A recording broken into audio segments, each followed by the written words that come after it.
I think a PSG Barcelona final would be blockbuster. But if anyone's going to stop PSG, it's Arsenal. It's Arsenal.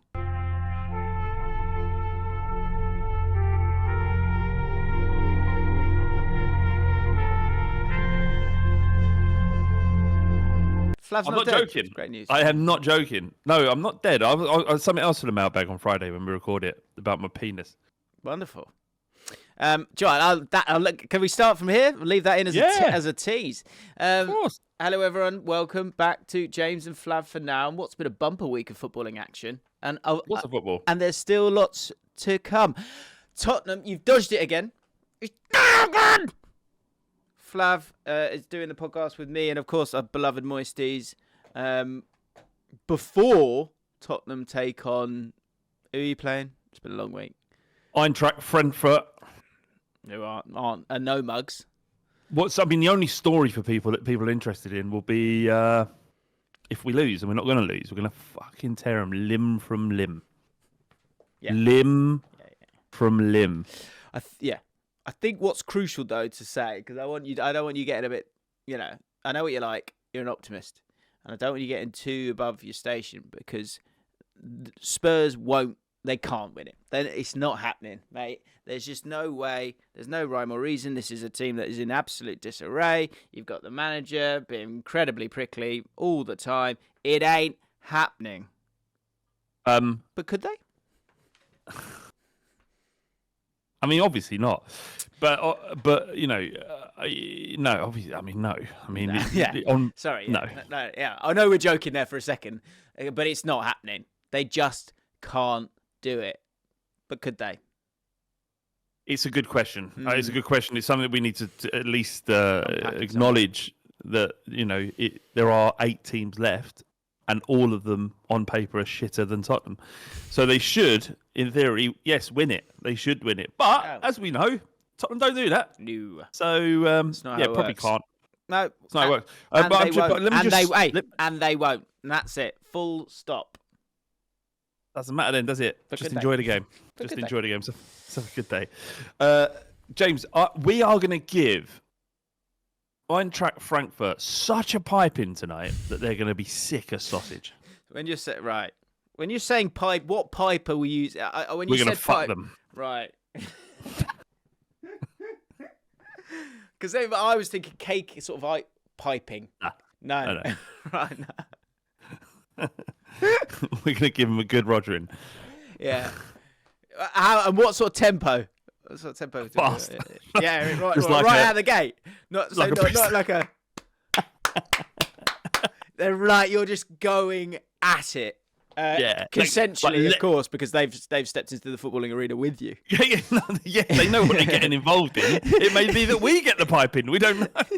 How 2025 is that? I'm petrified. We're talking about sex for a second. We're just talking about sex. Rough sex, it happens all the time. But I just wanted to be clear that Eintracht Frankfurt are consensual in this analogy that we've made. They've entered the room. Basically, we've entered this bedroom. We're not sure who's going to get a pipe in. Yeah. Someone's getting piped. And we've both walked in there going, like, you've gone in there and you're going, I don't know if it's going to be me or you. I don't want it to be me. It's like the Spider-Man meme, but without the Spider-Man outfits. You've both sort of stepped in from separate doors and you've gone... Yeah. If you're like, I want to pump you, you want to pump me. Yeah. Whoever gets pumped, we shake hands at the end. Yeah, that's lovely. That's what it is. There's not enough of that. What is look, I'm sadly I'm not a gay man, but I wonder in some instances, just from the sort of like, what's the word? I think we were fine before you mentioned gay. No, it's fine. I wonder if just with the sort of, I guess the I'm trying to find the right word. That's not bad, but the sort of brainwashing of masculinity of which we have in our naturally, of being gentlemen. Do you think and again, this is a world I don't know, and I think we've got a few of the lads are gay. Have they ever had sex and then shook hands afterwards? Because you just wouldn't do that with a woman. I just don't think you'd do that. You couldn't. Yeah, you could give it a go. It's actually quite a solid little power move. It'd be weird. Absolutely. What's worse, right? With a woman, right? You've made love. And then, but it is casual and it is somewhat transactional. What's worse, that handshake, fingers down handshake, or that? I think high five. High five. High five. I think that's high five. But with a man, a good solid handshake, I'm sure. I would love to see that. I think if it's like I know why I was here. You know why you were here. Like this is Grindr. We both needed. And you can even say that. Do you know what? I needed that. Cheers. Shake hands and move on with the rest of your life. So what we're saying is that both Tottenham and Eintracht Frankfurt are entering the arena with a hard on. Someone's getting piped. Sure. Lovely. Do you know what's talking about getting piped? Talk about Aston Villa. Oh right, we could talk about All right, you don't want to talk about. I want to talk about Arsenal. Could they? Touch it there. Who are the favourites for the Champions League? I want to touch on that. And an amazing tweet that is looking to fix football or asking the question, how do we fix football? And there's a really funny exchange in it. It's from @AFC James, or James with an X as the A. But and I know him. I've met James before. So hopefully he doesn't mind us stealing his tweet or the responses to it. But yeah, so because I did a video last night, talking about PSG, and kind of there has been so much conversation about football being broken and how do we fix football. So I thought it'd be funny if we just got that sorted out. Do you mind if we just fix football? Is that all right, Flav? You got enough time? We could get that sorted within the hour. But I do have time to touch on QPR if you'd like. Thank God we won. I saw our young starlet score a goal in the 91st minute. What do you think of him? One more year?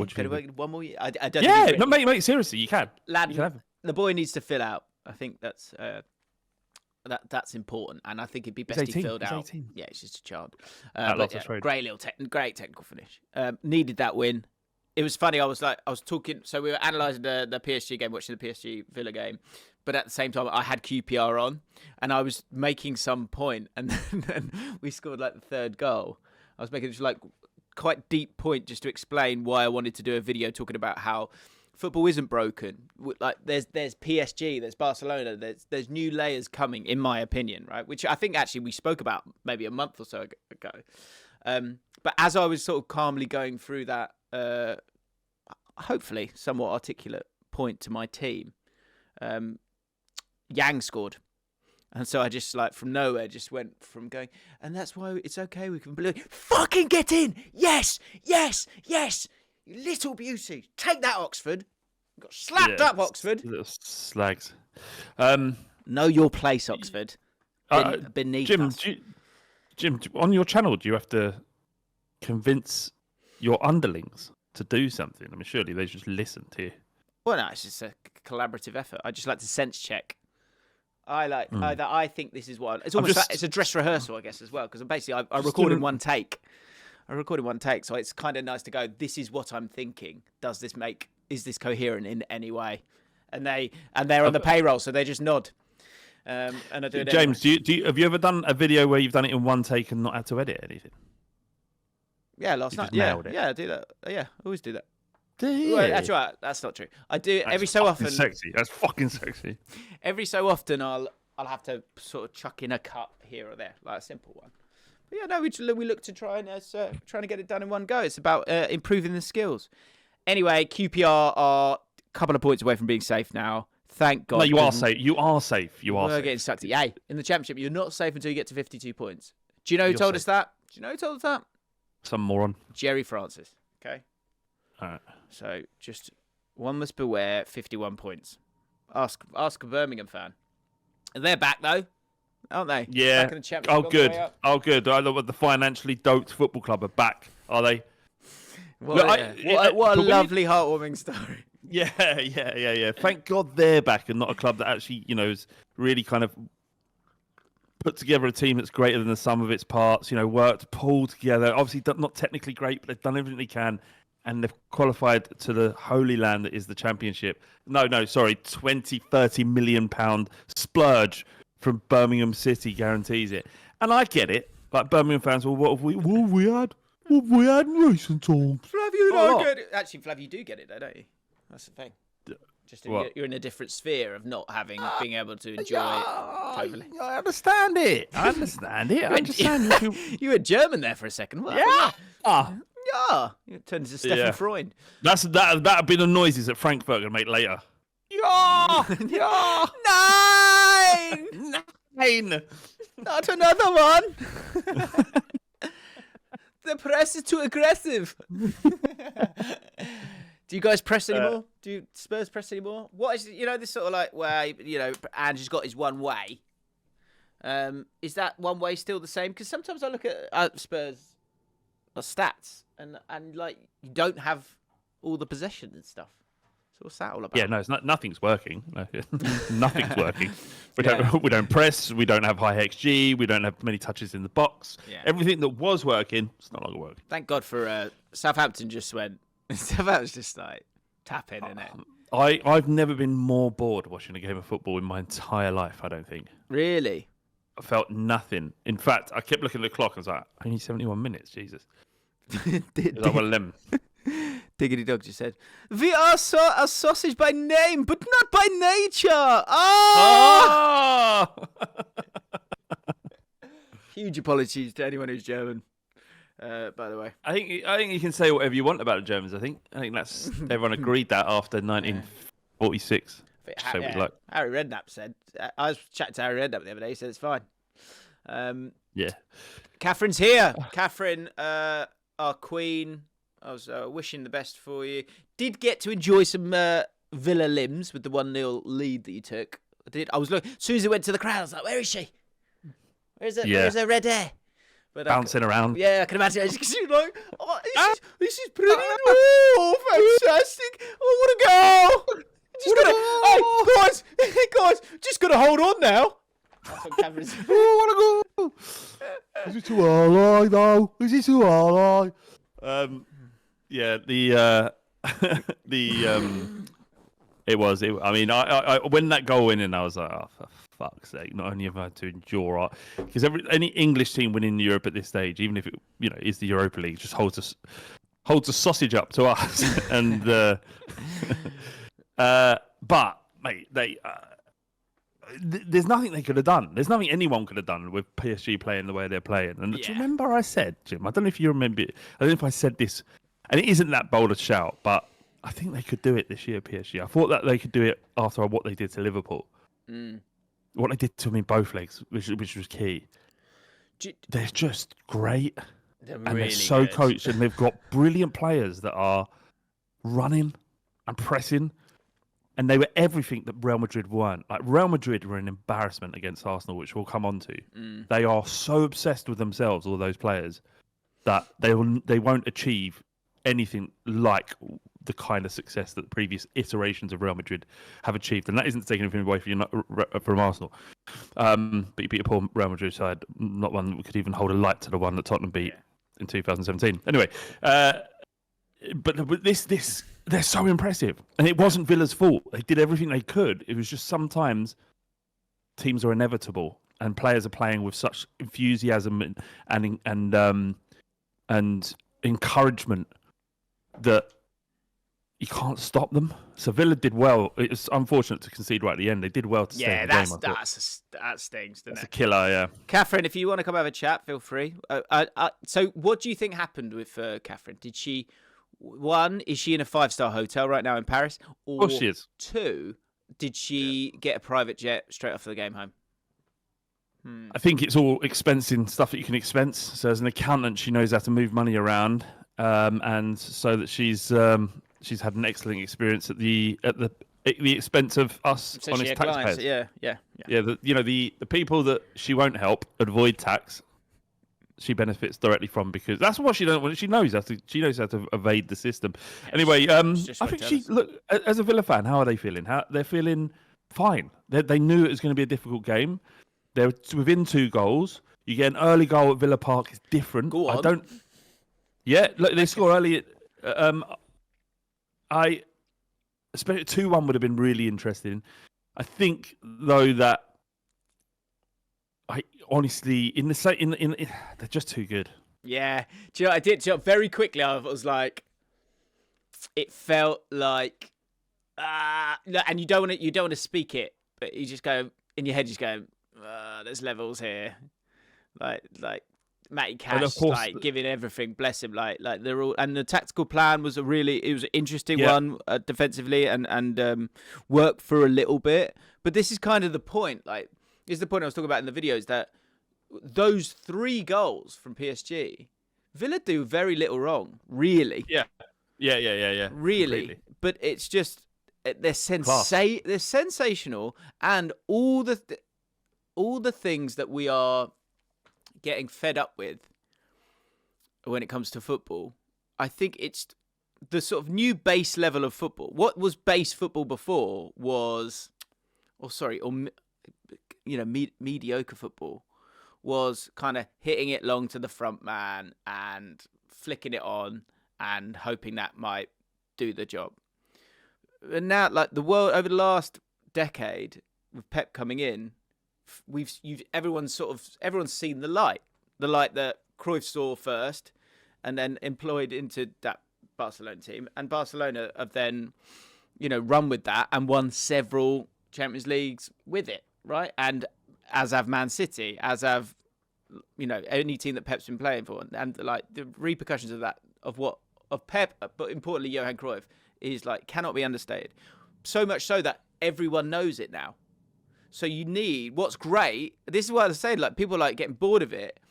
No, because what is everyone's going to see now is they are quite possibly going to see a final between PSG and Barcelona.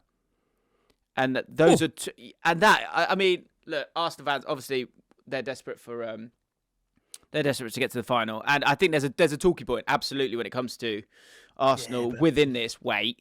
But to see in a final that PSG team, like you said, when you talk about like hunger as a team in terms of wanting to go and win something, energy without the ball, fearlessness without the ball, hard work, but also like the rotations, the ability to just, I'm going to cut inside it and wallop it. Or the stud roll, like all these little bits, these little spits of stardust and magic that we're all kind of screaming for. I think it would lead to, naturally, everyone will go, like in most forms of life, they'll go, oh, we need dribblers, and we have to allow those dribblers to take players on, because defensively teams are they're one organism. Is that a word? Yeah. And so you have to pick at them and take them out. What's also fascinating about PSG, you're right, all of that is correct. But what's also fascinating about them is what they were and what they've become. Because what they were trying to replicate the Galactico model, buying the best players, a front line of Mbappe, Messi and Neymar is, it's disgusting. It's been disgustingly good. But there is also like ethical issues here as well, right? £200 million for Neymar, paid for Qatari-backed transfer that was paid for outside of the football club, is a dodgy thing, right? Sure. And they've pivoted and they've gone, actually, let's get in a manager who's going to want to do things a certain way. Let's get in young, hungry players that aren't proven, and then sprinkle a bit of proven in Kvaratskhelia. Kvaratskhelia, the Georgian. The sprinkle a bit of ready-made, but also just to say, if you want, just to save you the panic in the future, if you are starting to panic, just say Kvara, but say it with your chest, Kvara, like it's on me, like I should know who Kvara is. Then I've seen people do Kvara, and then they've sprinkled Kvara in there, and they've just put it in there. So they've just love that. But it's and obviously and getting the best football out of Dembele as well. And again, just going back to it, to get that level of talent to work as hard as they do, and that midfield as well. Yeah, it's just. And like you say, you go, but like the difference between that and Madrid. I like, if you go back, if you watch my Arsenal video, there's a bit where like generally I'm trying not to swear, just because I do swear a lot, as you know, and I'm sort of trying to calm it down. Anyway, but I found myself in the middle of the video. I couldn't help myself. It sort of blurted out. I went, they were fucking pathetic. Who? Real Madrid. Because they were like when you watch it back, and I think it's part of it's a bit of like mental torture that Arsenal kind of provided, but really, like that's the thing. Defensively, you do need to kind of defend as a group, but also win your one-on-ones. But like that starting point of Mbappe and Vinicius Junior and the lack of work rate that starts with them, and then the whole team can't help behind it. Like it looked privileged. They just looked like I haven't got it in me. I haven't really got it in me to work like sensationally hard. And then you just got shown it in the PSG game because they're all just so aggressive, like so committed. And to it. it's that old cliche, isn't it? It's the cliche is that hard work beats talent when talent doesn't work hard. That's. And he set and Mbappe set the tone within the 5 minutes. Incredible break. Like what you cannot take away from them is their pace and power. It's almost otherworldly. The pace at which Vinicius Junior and Mbappe move is unreal, and that's part of the reason why they're so effective. Is that you just cannot catch them when they put the afterburners on. But there's a bit when Mbappe, the very beginning, you'll remember this, everyone will. He gets the ball, and there is an overlapping player on the right-hand side that he could slot in, and they're in a really dangerous position, either to shoot on goal or cross. And he decides to shoot from 30 yards. And you're like, he's playing for himself. And what you essentially have is it felt like you had a bunch of players that just wanted to play for themselves, and that they've all either given up on this project of Ancelotti, or they are just the ego is that gargantuan that they can't play for him. And I think Bellingham is another one that falls into that as well. It just looks like a team full of individuals rather than a team that actually works together. And if you put PSG up against Real Madrid, they would kill them. Yeah. But this Real Madrid side, that was the worst I've ever seen Real Madrid. If they play like that. Yeah, I think that's funny because I've sort of, over the last few years, I've basically just gone, you don't go against Real Madrid. Like, as a general prediction, you just don't do that. Even if it doesn't, because they sort of, they just do it, don't they? Even if it doesn't feel great, they generally get themselves sorted out. But I get that because that'll run out at some point. Yes, it runs out because it's not a real thing. Yeah. It's the reason why they've been successful logic, is they buy the best players. They buy the best players, they can attract the best coaches, and generally that's enough in football. Right, but until something is rotten within it, then they need to rethink completely. What manager goes in there and can convince Mbappe to become a team player? More to the point, play off what he actually wants to do. And I think it's clear as well, Jim, is that he's a brilliant number 9. He's better than most number 9s in the world, but he should be playing off the left. But how can he? Because Vinicius Junior is there. And here is my Spurs agenda going to come in quickly. I've got two Spurs. Mbappe to Spurs?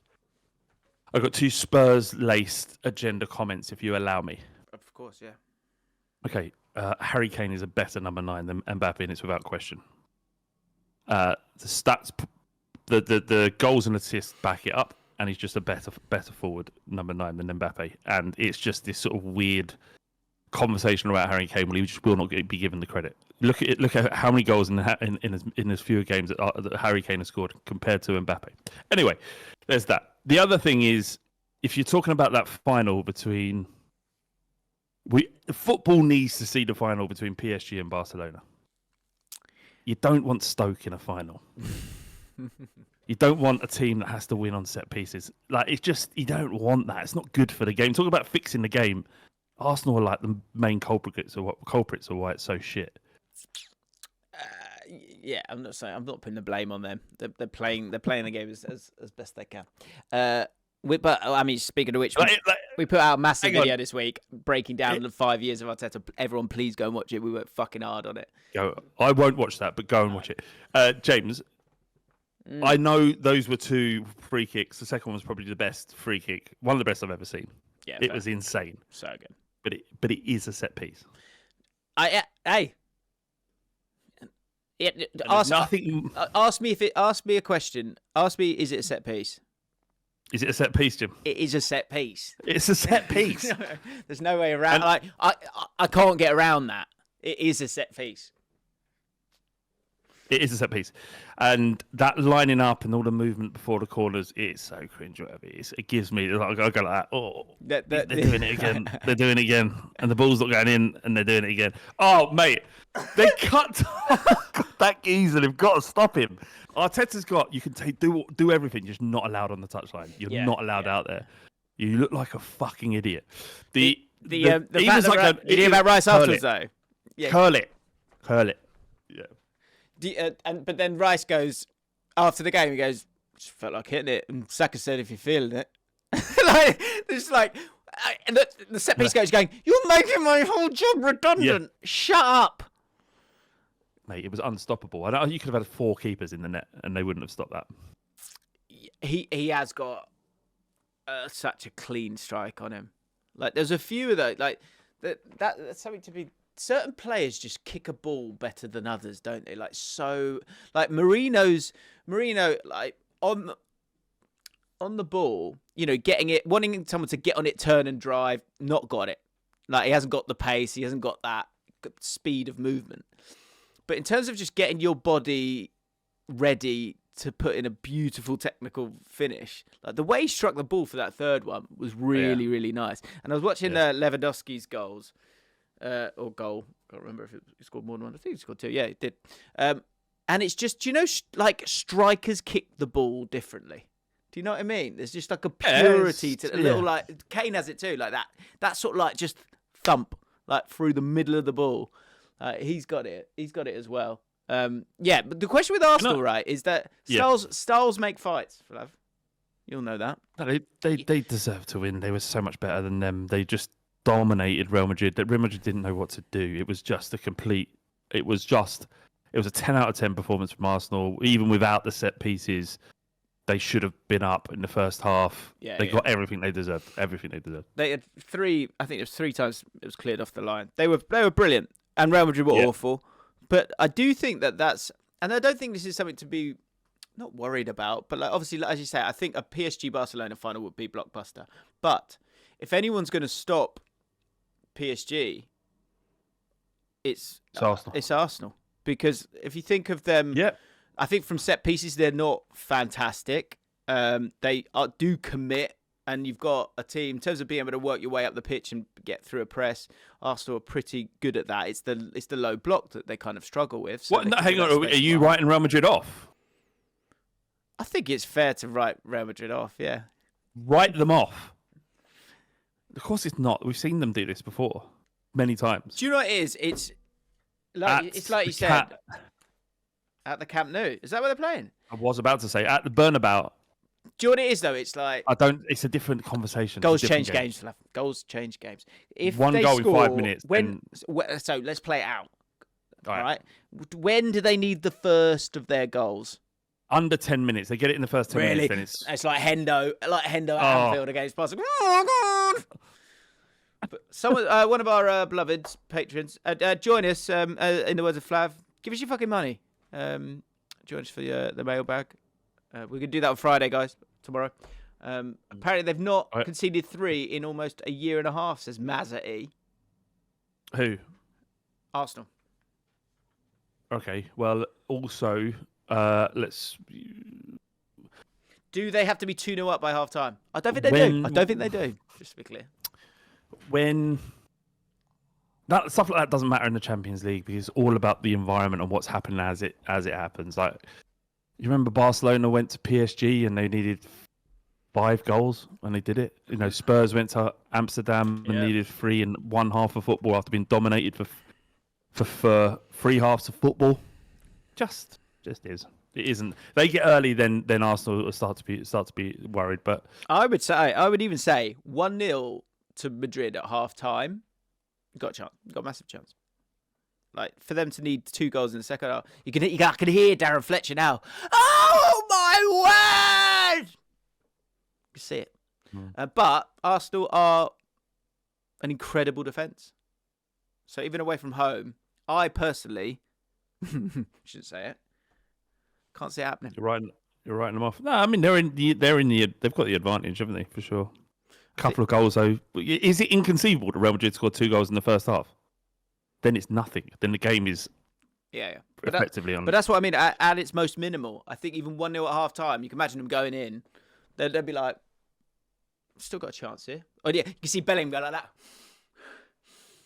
Get your air in. Modric, especially you, Luca. Get your air in. He's he's intensely irritating individual. I don't know what it is. Modric. Bellingham. Bellingham. I just think it's just too performative for me. Just fucking play the football. You don't need all this shoving shit. What I tell you, I can see. Brazil there, aren't I? Yeah.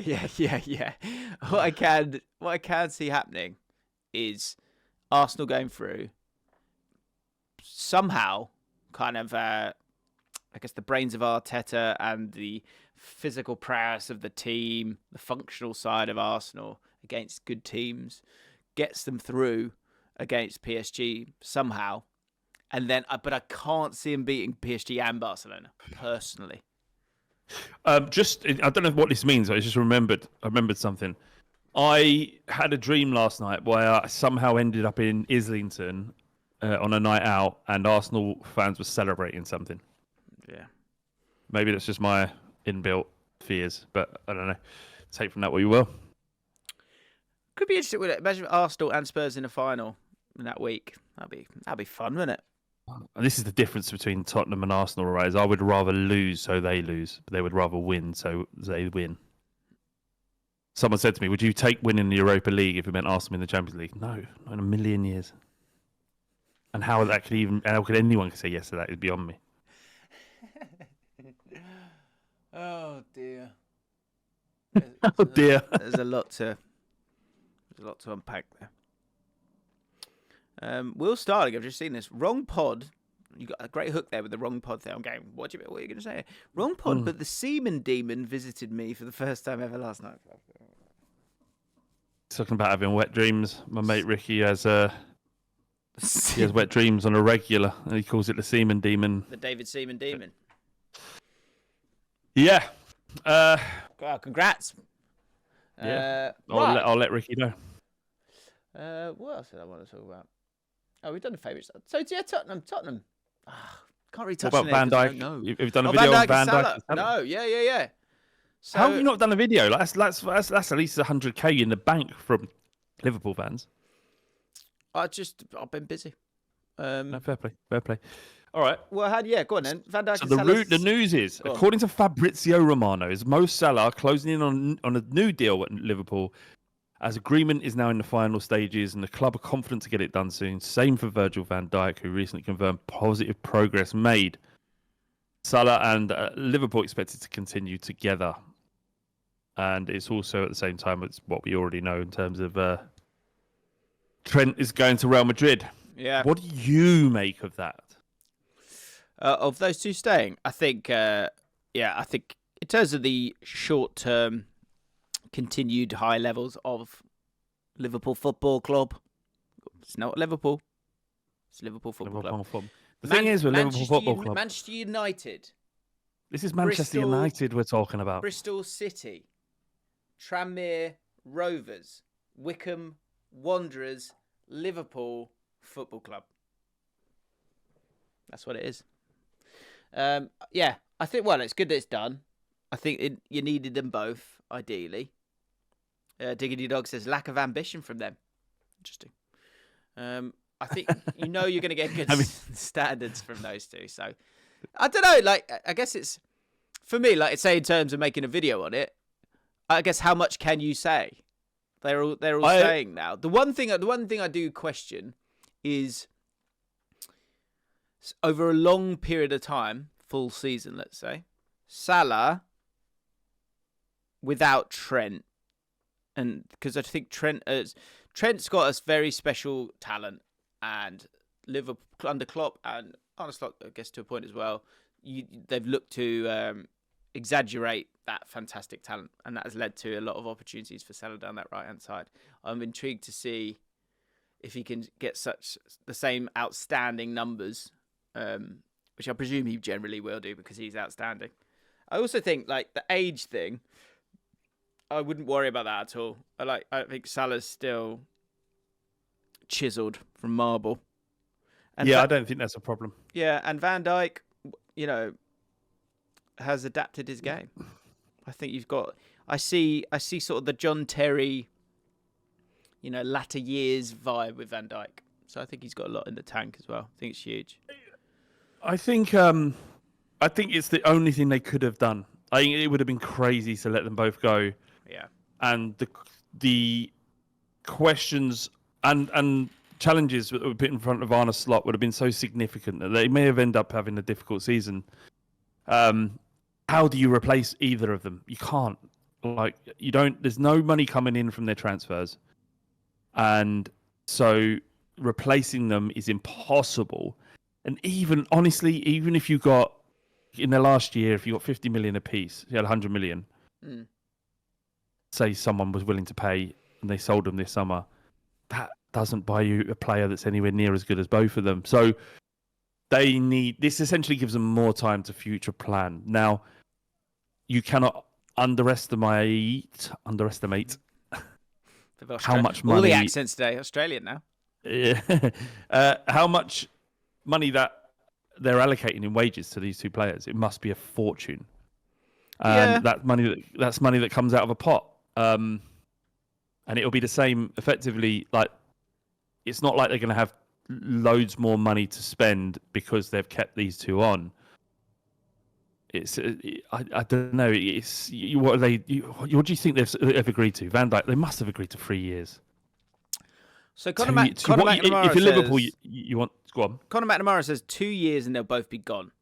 You need to buy the replacements this summer so they have a couple of years to settle in. I'm so intrigued by this summer, the transfer window this summer, because I think you have so many teams.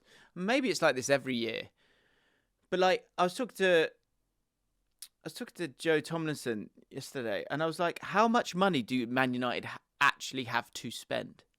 So I'm intrigued to know, what are the numbers that people have? What does that mean, though? What does that mean? It means it's how much can they spend with PSR or how much cash they have. Yeah. Sorry, that's what it means. Because that's the thing, right? We were talking about... Jalaba got a bit of heat for talk about Matheus Cunha and saying he wouldn't pay 60 million for him for Man United.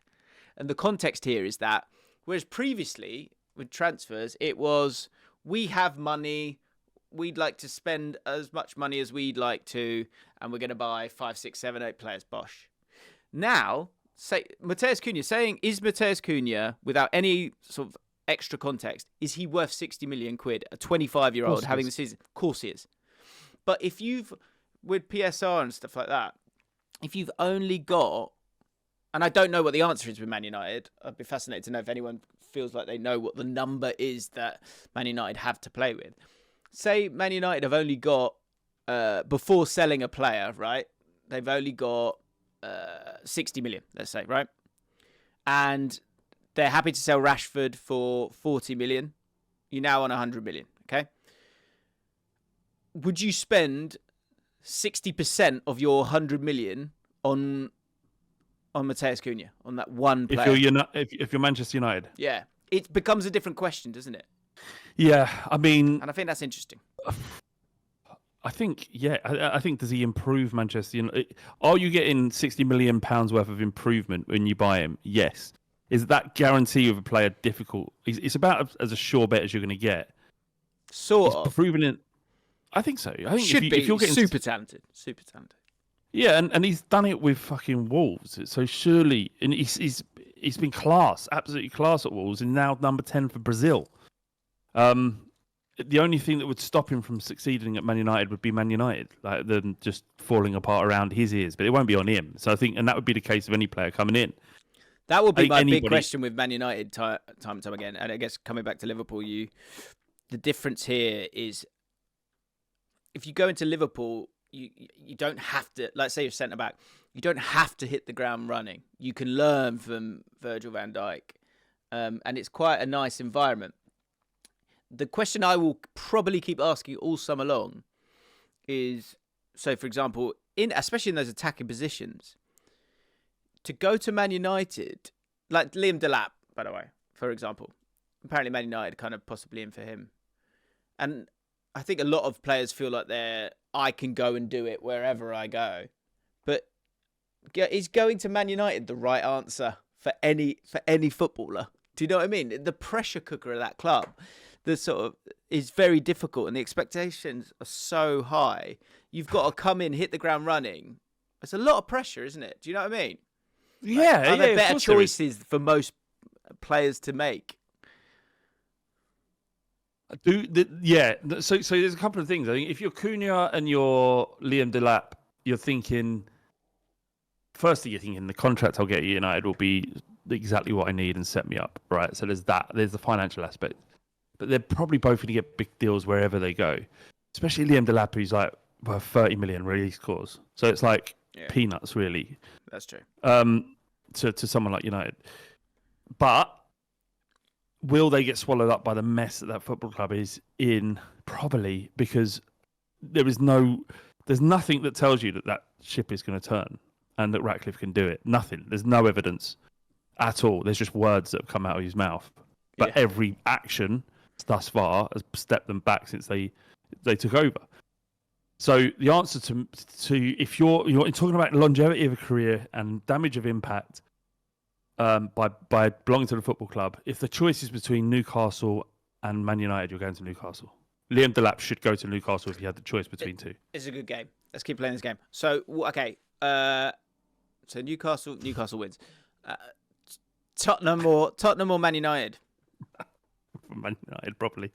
Man United. Really? Liam Delap. We're talking about Liam Delap. Yeah. I think with a new manager, his stock would probably there's not much between them, but I'm going to say Tottenham because I think with a new manager, the mood will shift and we'll have a better season. So West Ham or Man United? If he has a good season at West Ham, the world is. This is the thing. It isn't like if Liam Delap or Cunha gets swallowed up by this situation at Manchester United, it sets them back in the same way it set Højlund back massively. He probably scoring 15 goals for West Ham sets him up for a really big move. He can choose. He has a choice of clubs anyway, but I think West Ham. Weirdly, West Ham. I think he's better off going to West Ham. I know what you mean. It's weird. Because they need a number 9. He'd be the focal point. He'd play every single minute. He scores 15 goals in the league for West Ham, which he'll probably do. Yeah. Then everybody wants him. And that's what I was... I think it's definitely West Ham, Jim. I was chatting to Kai, Everton fan, about... he was like, he'd just be amazing at Everton because he'd like be the guy, play every minute, be a superstar there, but probably not the same amount of pressure under a good manager, David Moyes. Like, this is the thing for Liam Delap is that, and we've seen this so many times, here's a bit, I think I said it earlier in the year, it's like the jump. Like, if he goes to a Bournemouth or a Fulham, a West Ham, a Everton, Crystal Palace, like any of those teams, good Premier League teams that generally should be just fine, certainly staying in the league and, ensuring that you're going to get the minutes in terms of like the ladder of your career. Better to do that. That's quite sensible. Yeah, because if you go to Man United, it's just hard, man. Like it is because really the impact you can have isn't as great as it is as those other football clubs, and the credit isn't. Even if you're directly responsible for the upturn, you won't get the credit that you'll get at other football clubs. Yeah, and herein lies the problem. Is that's why Manchester United have to be functioning at all levels and winning football matches. Because then it drags your career up with them. But being the outlier very rarely makes a difference at someone like Man United. Because the story around that football club is how they're failing constantly. And then there's this little sort of silver lining that Bruno Fernandes has had a good season. But generally, it's like you're just sullied by the stench. And if you go, like you say, if like West Ham don't have a number 9, I think they're much better when Fulkrug has been in the side. But generally, Liam Delap is a starter for them. He's a starter for Palace. Probably don't need him because of Mateta. If Newcastle have to sell Isak, which they probably don't, definitely he should go there. Yeah. But like you say, a couple of seasons with that football club, and he's in such a good position. They're also talking about Arsenal. Really? Yeah. What do you think about that? Because what do you think? Because you have to predict it will be a Premier League club. Where do you think he ends up? Because Arsenal need a forward. They can get away with spending £30 million. It kind of fits, but probably isn't the name that they want. They're obsessed with Isak. The weird thing with that, the striker thing, is like if you've got someone who's ceiling, he can grow into that. Grow into being, you know, and hopefully has the mentality. And if you look from his playing style, you feel like he does a bit. He's very aggressive, which is nice. But I think weirdly, and I said this, I was at Saturday Social. I said Retegui would be a good shout, and part of it was the fact that to be able to bring in a striker who could be of the levels and may well be, but it's also someone that if you don't play him because I want to play Havertz, it's not that big a deal, and they're not. It's not that big a story. Like Osimhen's obviously an amazing player, and so like say you go get someone like Osimhen, the thing is he has to play every game, and so someone like Kai Havertz, where is he playing now? Whereas someone like Delap, you might play Delap for some games, and then you might play Havertz for other games. You allow them to compete together, and then when it comes to the big game, you go, well, look, Delap's firing right now. We're going to go with Delap. Or, look, Delap's having a bit of a barren spell. Let's get Havertz in there. Like, I don't think there's anything wrong with that. No, yeah. He fits in the group there. I think, like you say, with Osimhen, there'll be problems. Unless Osimhen is the main man and Havertz takes a back step, and that probably would be what would happen. But I think that Arteta loves Havertz. I think he loves him as his number 9. I don't think there's a part of the reason why they haven't gone out and bought one that would 100% start, because he wants Havertz to lead his line. Yeah, and he's really good. Yeah, he's really useful. I think he's like. I think some Arsenal fans have made up their mind because he isn't, or not just. It isn't just Arsenal fans actually. It's the chat around Havertz is that because he's not your typical number 9 and can't lead the line in, or doesn't lead the line in the way that Kane might do or Isak does, that he isn't exactly what Arteta wants for his system. But because it doesn't fit with what other people think, they attack the player when Havertz is annoyingly good. Yeah, I just think if you're going to be like the best and win the league. See, this is a great example. Arsenal's a great example. That's why we wanted to make this video about his 5 years, because it's complicated how he's evolved and developed that team. It has been complicated in terms of, you know, being beaten to the Champions League by you guys, then being beaten to the title, then getting closer to the title, then what's happened this year, what have the changes been. I'll be interested to see what you say, what you've said, Jim, in that video. And you don't want to give it away, obviously, go and watch it. But my feeling is that it was clear from the start that there was progress being made. There was something going on, and that there was progress being made. And even when there were setbacks like missing out in that second season to Spurs in the Champions League, that they were unwavering, both at board level and into managerial level. They're unwavering in their vision for what they thought and think Arsenal can be. And that there was just this gradual progression. And it might have sometimes impacted the points tally or how effective, but there's a constant evolution into the way that he's operating, to the point where even if the football is less attacking, what he's doing is making them more likely to win, regardless of the situation. And even when he gets it wrong, he's doing something. He's doing something. He's not standing still ever. Yeah, you're right. But that's kind of the point, right? Is football is a low-scoring, high-variable game, which I've said a million times, right? And so in that video, we kind of touch on what we were talking about with PSG, is that there are several different types of game. There's games where you're the aggressor, you've got the ball, the other team's camped in their own half. There's other games where you kind of go toe-to-toe with each other. There's games where being sort of solid is good. There's games where you need that bit extra. And I think that's... We look at the different levers that he changed, the different tactical changes that he made along the way to get to this point. But as much as you've just thumped Real Madrid, you've just drawn with Everton. 1-1. Not been able to break them down. That's a good Everton team, but that's what I mean. You need different players for different games. You need different setups for different teams that you're going to be playing against. And so it's not as simple as you need a striker. There's games when you need Havertz and you don't need Liam Delap, but there's also going to be games where you need a guy who sniffs it out and gets you those goals. You need all the weapons in your arsenal. That's what you need. that's what I think is there's a sprinkling there that's been missing for Arsenal, which we talk about in the video. But we obviously back it up all with stats. I want to talk about this because I think this is funny. Let's go. How do we fix football? This is James. And yeah, this has been kind of everywhere, I think, this week, and has been quite a good talking point. But there's loads of comments underneath, and I think somewhat interesting. I just wanted to get your thoughts on them. So, Yeah. 0 points for a 0-0.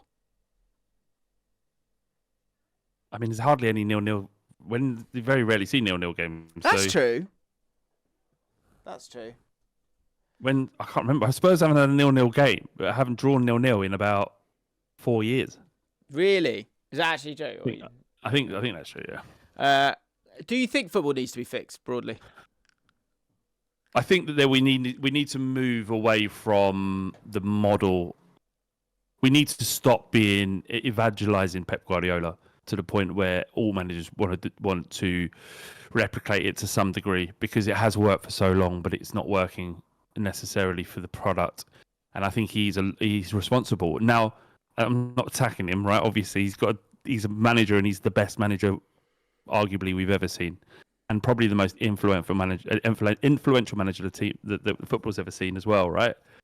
And football does follow whims and successful ideas. Like, no one, I said on another podcast, but no one was playing a 4-4-2 until I think it was Brazil who made it successful, and then everyone played 4-4-2 across the globe, right? And now it's 4-2-3-1 that's played almost universally, or a 4-3-3 played universally. So anyway, my point is we need to go back to a time where football was less predictable and relied more on individual talent rather than players that are just brilliant at following instruction. And I think the game will be more successful for it, but it is quite boring. Like this, and I think people are reacting as well, James, right now, because everything's decided and there's nothing to play for, and the league's boring now, and you need Jeopardy in order for it to happen. Last season, no one was complaining about football being broken, or the season before that. Yeah. So you need that outlier. You need that team that is clearly two teams that are clearly the best, I think, for people to stay interested. But that Man United and Manchester City game I couldn't believe it was a derby. Like, it was so boring. Did you watch it? Yeah. It's fucking woeful. It was, but it was. Bruno Fernandes made a really interesting point. It was like, with VAR, you can't be that nasty, but like, you can't be nasty, no. But you can have a bit more energy about you, yeah. But I think you had a Man City team that's afraid about transitions, and you've got a Man United team that's afraid to give them space. So you kind of that's where like this. The sort of tactical stalemate, which James touches on, I think is interesting. Like Boxers make fights, stars make fights, sorry. Yeah. Stars make fights. Then we're seeing too many games like this one where it's just a tactical stalemate between players who are mentally and physically exhausted. I mean, maybe that, the mentally and physically exhausted is up for debate, isn't it, obviously? But I think that exhaustion is probably exacerbated when you're playing for nothing. There's a reason why people there's a phrase of people being on the beach. Like, they're on the beach because they're safe. They're not going down. Like, QPR just got sucked into a bit of a relegation battle because we were backs against the walls, fight or flight. We went on this incredible run, and then we kind of got to a point where we're like, we're fine. And then you slowly get dragged into it because it's not life or death anymore until it gets to life or death. And then you thump Oxford in the Kassam. You need that edge. You need that jeopardy. Like the performances between Tottenham and Southampton, in the second half we were 2-0 up. It just stopped. Everything stopped. And it doesn't matter how professional these people are. You need that jeopardy. You need that edge. And the game tonight, I don't know how it's going to go, apart from a solid pumping someone's getting. But it's going to be But it's going to be much more frantic and high paced. Exciting. What are the other ones fixing football? So here's the one that made me laugh. Let's do that one. Actually, academies must stop churning out system trained athletes to start nurturing instinct, creativity, and intelligence. I think it's interesting that there's what's the question? Third Circle's really great podcast. and they were touching on the if from so early on everything should be two touch and you should have a player to your right and you should be playing in triangles. If you know that from too young an age, there's not the trial and error and experimentation to get yourself out of a bind. So when all you can do is plan A more because you don't know, you've never thought about a plan B, C, 3, D, whatever it might be. So in terms of the players that are being created, because the coaching is at such a high level, that they need to be smart in the way that they do that. When I interviewed Oscar Bob, he said that they didn't touch tactics till they're about 13, 14. Really? Because it was just about, I guess kind of mastering the ball, one-on-ones, 2v2s. How do you get past play? How do you take a player out of the game? And that's where it kind of, that needs to survive. Like when you talk about so many players from South London making it, and Zaha and Eze and those kind of players who can just figure it out for you, have got more options in their feet and in their brain. That is because they've been in these cages, tight games, like where they have just they have to let their body go free and figure it out. Like, instead of just you being in your spot. That's why Kvaratskhelia is so exciting, because he's got that in his locker. Like, so. Well, this is what was so amazing about that last night was because it was a throwback. The performance was a throwback, but it was also a deliberacy to how they were playing, tactically brilliant. So there was that, but it just showed you that it can be exciting. Tactics can be exciting, and those goals were all individual brilliance that, like you said, Villa couldn't do much about. They could have been tactically perfect. But you can't stop that Doué shot from going in. No, and you can't stop. You can stop Craver from rolling the ball, but it's very difficult. And his finish was unstoppable. It's brilliant. That's what you want to see. Because we were talking very rarely, James, right, when Champions League football goes on. The boys in the WhatsApp groups aren't typically talking about Champions League football, right? And everyone had the Villa PSG game on in the background, and then suddenly it was all we were talking about because of the way PSG were playing, and none of us could give a shit about PSG. And it just shows you it was kind of everyone's starving for this football, and that's why everyone's so impressed by them. Totally. Jamie, this is great. Flair points for scoring from outside the box. Team with the most points for this at the end of the season get a place in the Conference League. Okay. I like it. Mike makes a really good point. He says women have a big part to play in this. They need to birth more world-class talent and birth managers who don't want to play robotic football. That's a great point. They do need to take responsibility. This made me laugh. Right.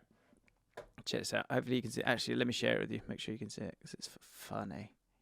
This is a new bit I would like people to send me.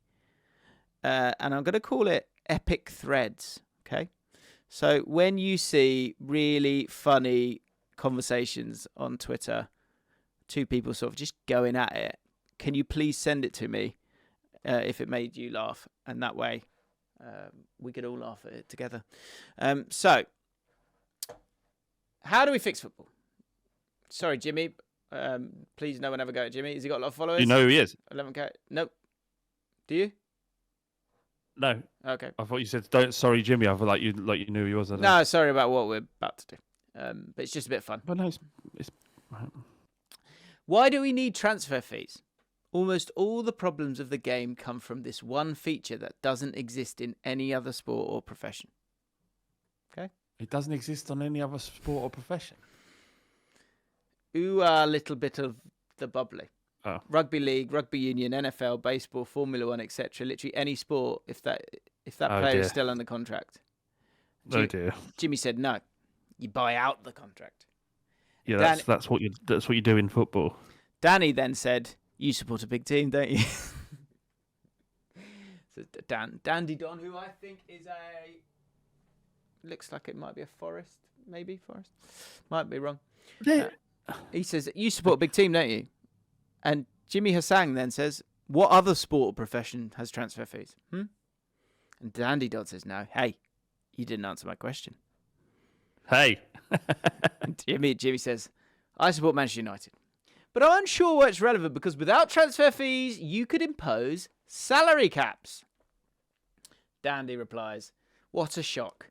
Remove transfer fees and teams like yours hover up any decent young prospects from teams like mine without even thinking about it. For clubs like mine, transfer fees fund the club and the youth production system. Will it say where?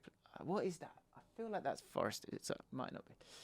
Melman went, with transfer fees, United could buy any player from your team that they wanted whenever they wanted to. You, the fan, don't see the money. Unlikely it goes back into the team too. Dandy Don, those transfer fees pay for the youth development, pay to keep the training ground maintained. What is small amounts for EPL teams is huge for smaller teams they buy from. To remove that income would be catastrophic for smaller teams and leagues. Jimmy comes back. He says, no other sport has transfer fees, though. No, but they do. They stop saying they fucking have. They do. The NFL has transfer fees. They trade for picks. It's the literal transferring of money and opportunity. It's nonsense. Yeah, it's fucking nonsense. That won't fix football. That doesn't fix football. Football has always had transfer fees. That doesn't fucking fix it. This has got me so angry. There was a time when this geezer chose Manchester United because they were the best side, no doubt. Jimmy Hosang, right? He chose to support Manchester United because they were the best side. Did he think football was broken then? Were there transfer fees then? Fuck me. I am Mark came in. No other sport had a competitive playing field like football does either. Pompey Hog Bullies read, that would kill the lower leagues. It's more the overinflated prices for British talent. Jimmy's come back. He says, all the PSR problems come from it. Oh my lord, he's a fucking moron. KB 2022 because it involves breaking a contract rather than seeing it through to completion. If you break a contract, typically fees are involved. This is pretty standard in the commercial world. False, says Jimmy. Is he trolling? Maybe he's trolling. I don't know. KB 2022. He says true. I've negotiated, agreed, and signed such contracts. Jimmy comes back strong and says, of course you have. Nameless, faceless, one follower account. Fair point. KB's not having it. He says, yep, a number of times. Multi-million-pound service provision contracts. Jimmy says that's completely different. KB says, no, it's not. The principle I'm talking about and have from the very start is compensation for breaking a contract. That is common practice. Do you have a reading comprehension or just purposely obtuse? Oof. Nope, I'm talking about workers' contracts, and it's not common for workers' contracts to include multi-year lock-ins, with the only release being a subjective price being paid. Wow! The price of which is completely determined by the employer. It's against workers' rights. You don't have fixed-term contracts unless they're short in the working environment. It's a rolling contract. Mate, he's basically, what's happened is he's said something mental without thinking it through. He's received the backlash, and now he's just thinking of any way to, instead of just going, actually, do you know what? You might be right here, which no one seems to do on Twitter. Anyway, thanks for just sitting there and winding me up, Jim. Sorry, mate. The other one, whilst I'm winding you up, I just found this funny as well. Big Willie, celibasexual. It's just, I find Twitter a funny place. He says, his bio says, not positive, not negative, a truth teller. All right. His suggestion to fix football is change the organisation who control the refs, because they're all cheats, aren't they? They've been Didn't we see that in terms of fair 50-50 decisions? Arsenal came out favourable. That came out the other day. There was one. I can't stand listening to anybody complain about referees, even if they're saying the truth. It's just so dull. It's so boring. Do you know, I found this funny as well. So this. It's a very Twitter hipster footballer name, right? Ngonch AFC, right? Do you know what Ngonch is? It's position, right? But then position on the pitch. Yeah, but then he says, "What position is it?" It's like, I think Ngonch is like the guy who just like gets it and gives it, like Harry Winks. Like Harry, yeah, I think so. I might be wrong there.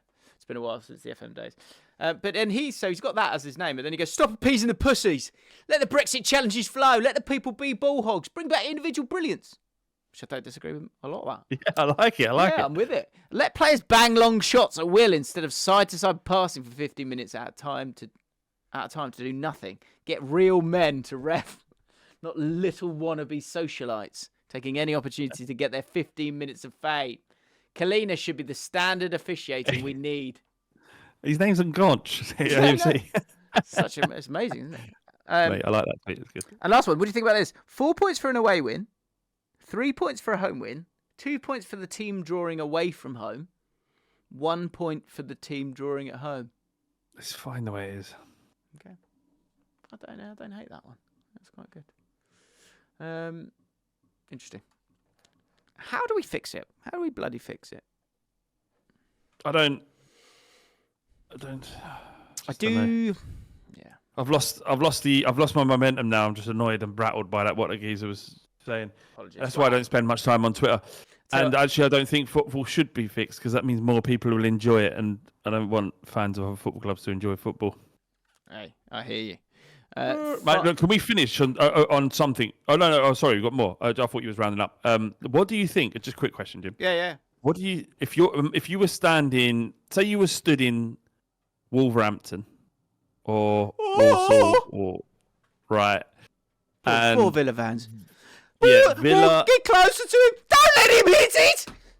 He's done a stand Oh no, he's done a stand Jim, if you were standing in Wolverhampton and you were facing Birmingham and Paris Saint-Germain score their third goal, what sound would you hear from the city? Bearing in mind, Wolverhampton's a good, I don't know, I think it's about 10 miles away from Birmingham. Yeah. Might be more.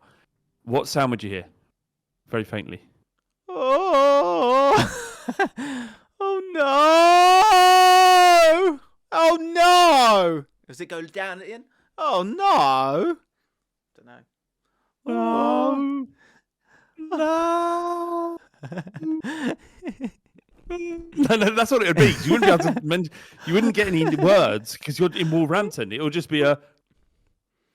Do you know what it would sound like? It would sound like like an air raid shelter when it's like you need to go in now. Yeah, the French are coming. Yeah, it's not the French, the Germans, isn't it? mean, Hey, look, Villa are still in it. I'd bloody love to see Villa go through. I'd bloody love it. No, because Arsenal will beat Villa, definitely beat Villa. So, no, I definitely want PSG to win. Okay. Well, let's finish off with, because obviously 2 weeks ago, we didn't do the pod last week. Apologies for that. I was having an operation. Flav was having an operation, which I didn't. I want to tell you all about my penis on the become patron. Now you'll hear all about it. Ooh, hurry up then, That's guys. in our second podcast. Links in the description, quick as you can. Because we're going to do the mailbag tomorrow. But we will finish this podcast that's been littered with football chat with a bit of Gloucester services chat.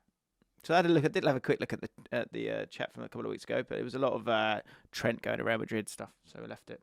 But I did see this and I thought it was interesting. Joe Pike, who I think is an Aston Villa fan, and I think he sent me a Instagram post, but I think he's had a tough night, so I'm not going to bring up what he asked me to ask you or discuss, just because I just feel like he's probably... Was he angry? Night. He wanted to put forward the... Well, I could do it.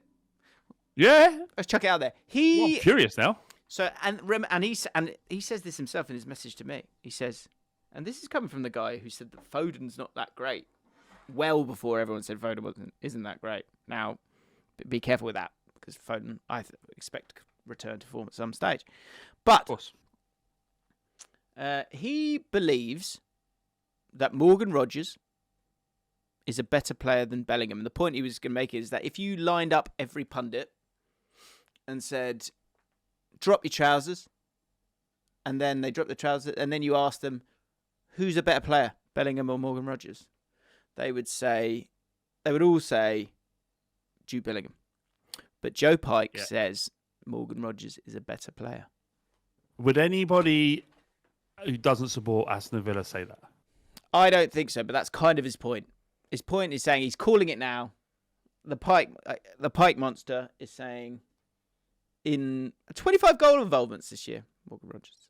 No, hang on, Jim. But Bellingham's better. You can't trust the opinion of a Villa fan about a Villa player. I'm not trusting it. I'm putting it out there because he's asked me to do so. No, I understand that. But people who don't care about Morgan Rogers or Aston Villa are the people you need to ask this question, and they would all say Jude Bellingham.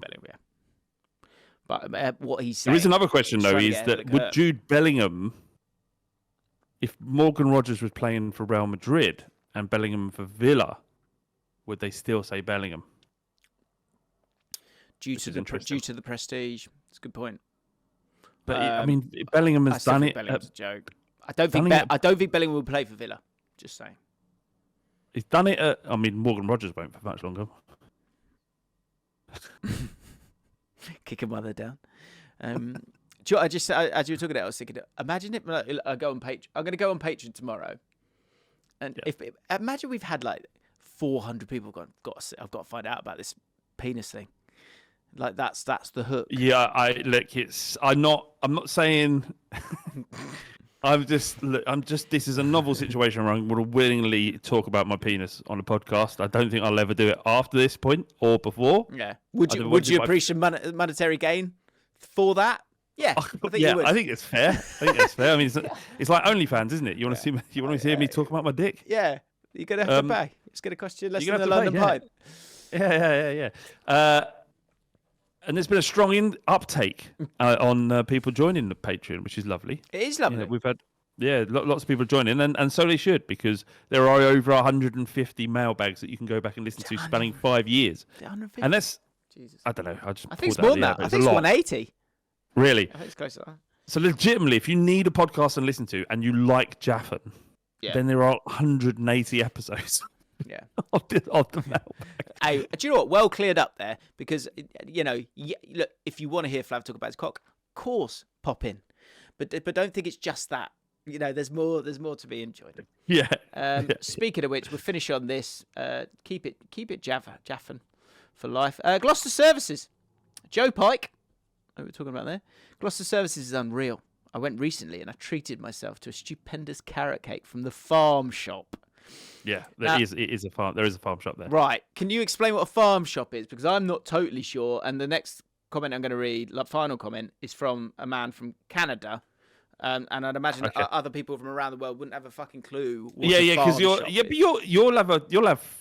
have market days anyway. A farm shop is essentially just local produce that from farms, like eggs, cheese, chutneys, meats. Guaranteed there's a chutney. There will always be a chutney. Oh yeah. There'll be some wine, local brewed ale, that sort of stuff. So it's all high quality local produce, not the shits that you find in supermarkets, basically. Yeah, Bingham pattern everywhere.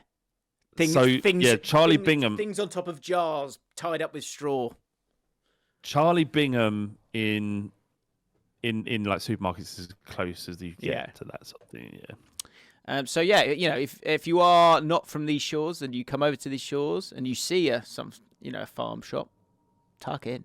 Anyway, he said, when I left, I saw you could have a shower there at these Gloucester services, which I thought was a lovely touch. I dropped my items in the car, got myself back in for a good scrub.